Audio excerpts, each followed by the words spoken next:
তে আল্লাহ পাক রব্বুল আলামিন আমাদেরকে যাতে এই মাহে রমজানের পবিত্রতা যথাযথভাবে পালন করতে পারি সেই তৌফিক আল্লাহ পাক রব্বুল আলামিন দেয়, সকলে বলে আমিন।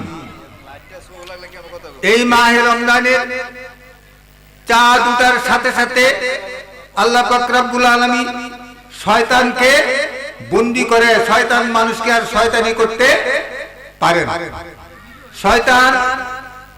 শয়তান বন্দী হয়ে যাবে। আর মানুষ যাতে স্বচ্ছন্দভাবে ইবাদত করতে পারে এই জন্য আল্লাহ পাক রব্বুল আলামিন আল্লাহর রহমতের দরজাটাকে খুলে দেওয়া হয়। আল্লাহ রহমতের দরজা, জান্নাতের দরজাকে খুলে দেওয়া হয়, আর জাহান্নামের দরজাটাকে বন্ধ করে দেওয়া হয়। আর আমনে আমার পূর্বপুরুষ আদম আলাইহিস সালাতু ওয়াস সালাম থেকে নিয়ে আজ পর্যন্ত মুসলমান নরনারী যারা কবরবাসী হয়ে গেছে, ওই কবরের আযাবগুলিকে আল্লাহ পাক রব্বুল আলামিন এক মাস রমজানের সৌজন্যে মাফ করে দেওয়া হয়। তাহলে কবরের আযাব মাফ। রমজান মাসে যদি কোনো ব্যক্তি এই দুনিয়া থেকে মারা যায়, তার কবরের আযাব মাফ। রমজান মাসে যদি কোনো ব্যক্তি এই দুনিয়া থেকে মারা যায়, কবরবাসী হয়ে যায়, তাকে কবরের আযাব মাফ করে দাও। তাহলে একশে রহমত আর বরকত আমাদের জন্য কি হতে পারে? এই রমজান আমাদের সামনে আর বেশি দূরে নয়। আমরা এখনই প্রস্তুতি গ্রহণ করব। এই রমজান মাসে যদি কোনো ব্যক্তি নফল নামাজ পড়ে, তাকে ফরজের সমতুল্য সওয়াব দেওয়া হবে। একটা ফরজকে 70 গুণ সওয়াব বৃদ্ধি করা হবে। আর এর মধ্যে যদি কোনো ব্যক্তি দান খয়রাত করে, ওই সম পরিমাণ তার দান খয়রাতকে আল্লাহ পাক রব্বুল আলামিন বৃদ্ধি করে দেবে। কোন ব্যক্তি যদি একটা রোজাদার ব্যক্তিকে ইফতার করায়, তাহলে সেই ইফতারের সৌজন্যে তার আমলনামার মধ্যে আরেকটা রোজার সওয়াব দান করা হবে। এইভাবে আমরা এখন থেকে প্রতিজ্ঞাবদ্ধ হই, আমরা যাতে আল্লাহ পাক রব্বুল আলামিনের যেই গুনাহগার আমরা হইছি, আল্লাহ আমাদের মনিব, আমরা আল্লাহর গোলাম, ওই গোলামের কাজ হলো গোলামি করা, আর আল্লাহর কাজ হলো মাফ করে দেওয়া। কোন সুবহানাল্লাহ।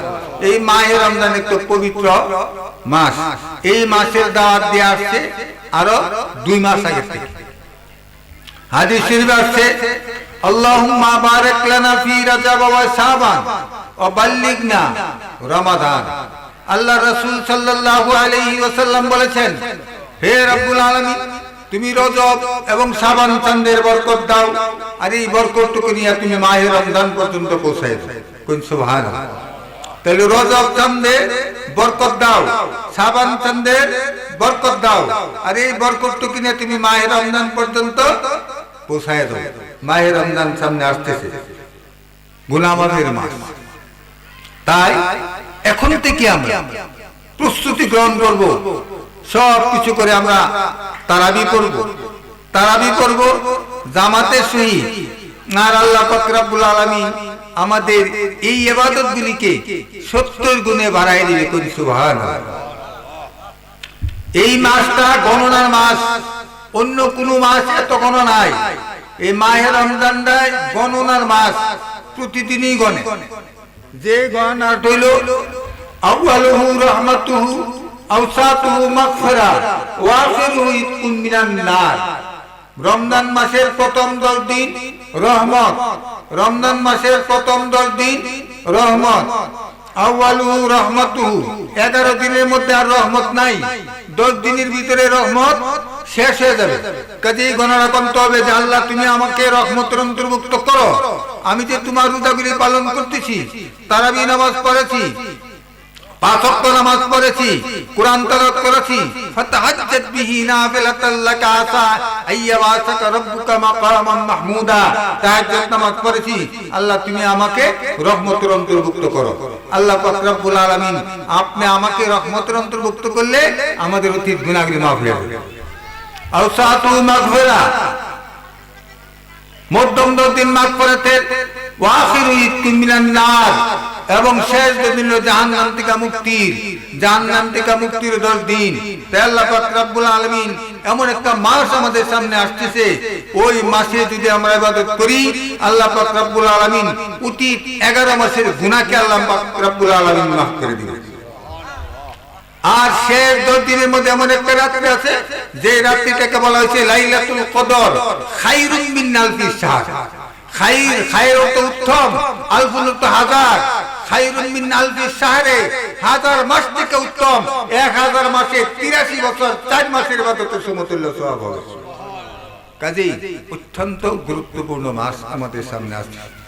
আমি যারা মাইকের আওয়াজ পাচ্ছেন, আমি সকলকে আবারও বিনীতভাবে অনুরোধ করছি, আপনারা মেহরবানি করে এই মাহফিলে চলে আসুন, এই মাহফিলকে সাফল্যমণ্ডিত করে তুলুন।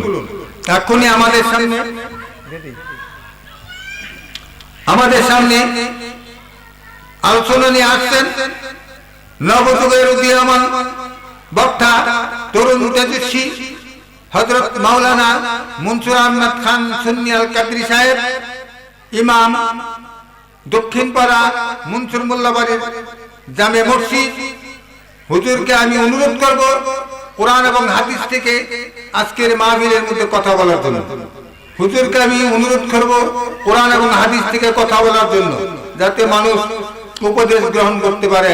আল্লাহ পাক রব্বুল আলামিন আমাদের সকলকে তৌফিক দেন, সকলে বলি আমিন। ওয়া আখিরু দাওয়ানা আনিল হামদুলিল্লাহি রাব্বিল আলামিন। আসসালামু আলাইকুম ওয়া রাহমাতুল্লাহি ওয়া বারাকাতুহু।